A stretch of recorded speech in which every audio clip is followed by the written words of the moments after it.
Hello everyone, welcome to the channel. Today we are diving to the next real-time scenario or problem most often students face. How do a outlier impact the missing data imputation? It really matters. Okay. And now we will solve it and show you the example how it matters a lot. First of all, we will import the library. I'm using a simple imputer library to handle the missing value. Okay. So this is the dummy data I have declared the salary data set. And then we are using the strategy mean here. We are declaring the instance of simple imputer. And then we are filling the missing value with the mean strategy using our simple imputer. And how you will do that? You will fit and transform the data, your data onto the instance of your simple imputer. Then this means it is going to fill your missing value with the mean strategy. Okay. Now look at the result. This is the missing value. You have NaN here, here is. Okay. And after imputing with the mean, you can see here it is filled with this one. Now look at the data set carefully. What is the outlier here? This is 100K.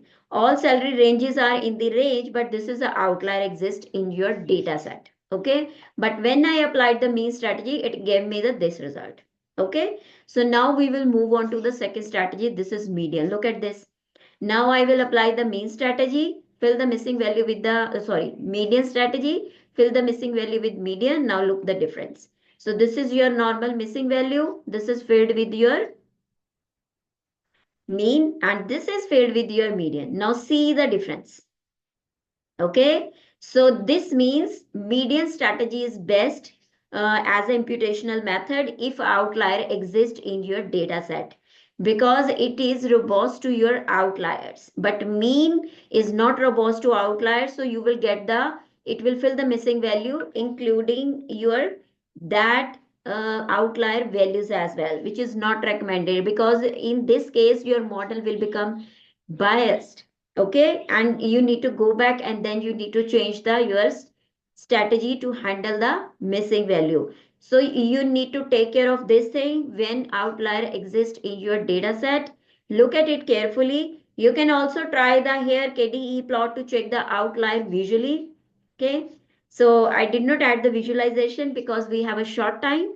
Now you can add the here your visually graph as well. You will be able to see the skewness means there are a outlier exist in your data set.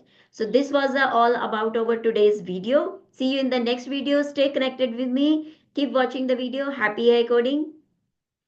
Thank you so much for watching my video, and if you are new to my channel, don't forget to subscribe my channel. Thank you so much for your patience and watching my video.